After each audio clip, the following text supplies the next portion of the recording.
Sejumlah warga binaan Rumah Tahanan Kelas 1A Salemba, Jakarta Pusat histeris saat menjalani vaksinasi massal COVID-19 Selasa siang. Mereka mengaku tidak takut vaksin, namun lebih takut pada jarum suntiknya, Bram. Baik, tidak hanya itu, sementara di Mojokerto, Jawa Timur diduga kurang konsentrasi dan juga buru-buru, seorang warga menabrak pintu kaca usai disuntik vaksin. Meski sempat sepoyongan, ia segera mendapat pertolongan. Jangan bu. Saya takut banget suntiknya. Jangan bu. Pria yang merupakan warga binaan Rumah Tahanan Kelas 1 Salemba, Jakarta Pusat ini sudah menunjukkan gelagat ketakutan saat baru saja duduk di kursi vaksinasi massal COVID-19 Selasa siang. Baru saja petugas medis mengeluarkan jarum suntik, pria ini sontak menjerit ketakutan dan menolak divaksin. Rontaan dan teriakan keras membuat petugas sipir harus memegangi pria tersebut agar proses vaksinasi tetap bisa dilakukan. Meski sempat membuat tegang suasana rutan, akhirnya mereka berhasil melawan ketakutan setelah vaksin disuntikan.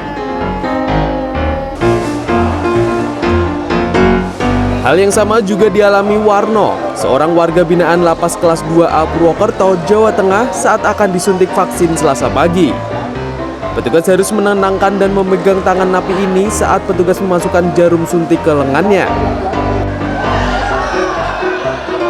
Warga binaan lainnya bernama Misngat juga ketakutan saat akan disuntik vaksin. Bahkan Misngat sudah mengeluarkan air matanya meski petugas belum menyuntikkan jarum suntiknya, sehingga petugas kembali menenangkan warga binaan ini. Kedua warga binaan itu mengaku takut jarum suntik sejak kecil.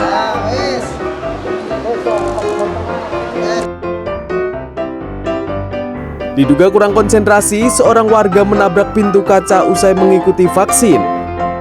Warga ini pun sempat sempoyongan dan segera mendapat pertolongan petugas. Kejadian ini terjadi di tengah kegiatan vaksinasi yang digelar Polresta Mojokerto di sebuah perusahaan di Kecamatan Jetis, Kabupaten Mojokerto, Selasa siang.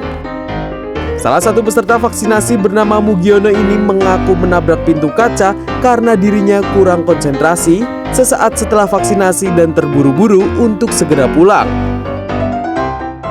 Mugiono adalah satu dari ratusan karyawan dan warga peserta vaksinasi yang digelar Polresta Mojokerto di sebuah perusahaan. Sebelum dilakukan vaksin, warga dan karyawan ini sudah di-screening dan pengecekan riwayat kesehatan. Total sebanyak 120 karyawan dan 50 warga mengikuti program vaksinasi ini. Tim Liputan CNN Indonesia.